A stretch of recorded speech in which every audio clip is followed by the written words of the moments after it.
Baik, barakallahu fikum. Ya, ini karena biasanya yang cerita pengalaman pernikahan itu yang buruk-buruk. Yang sering sharing cerita pengalaman tentang pernikahan yang terungkap itu cerita yang berat-berat.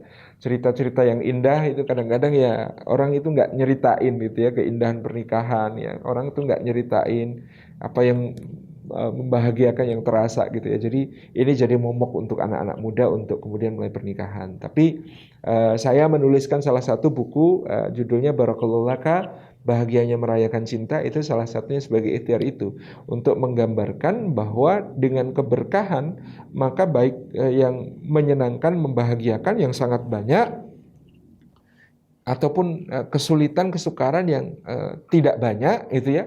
Itu dua-duanya ya bisa menjadi sesuatu yang bermakna bagi hidup kita. Seperti orang mendaki gunung. Teman-teman kalau mendaki gunung perhatikan bahwa orang yang mendaki gunung naik dari bawah gitu ya. Kemudian dia mengalami segala susah payahnya perjuangan untuk sampai ke atas.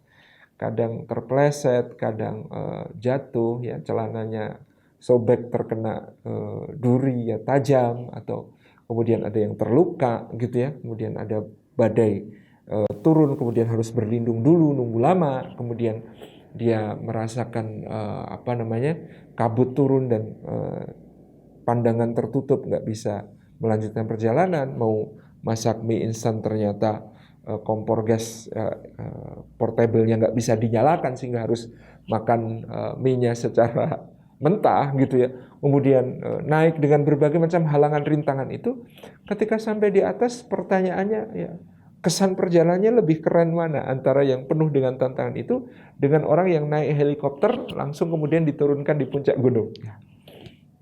Itulah dunia ya. Jangan khawatir tentang kesulitan, kesusahan, karena itu sebenarnya penyempurna kebahagiaan. Seperti semua tantangan, rintangan yang dihadapi pendaki gunung itu kalau sudah sampai di atas akan jadi cerita yang paling seru. Akan jadi cerita yang paling kemudian bikin kita bisa tertawa satu sama lain dengan penuh kebanggaan. Sama di rumah tangga seharusnya kita sikapi dengan cara seperti itu. Iya, ada hal-hal berat itu pasti. Cuman itulah yang akan menyempurnakan kegembiraan dan kebahagiaan kita seperti para pendaki gunung dengan semua kesan perjalanan, daripada yang langsung naik helikopter ke atas begitu lancarnya gitu ya.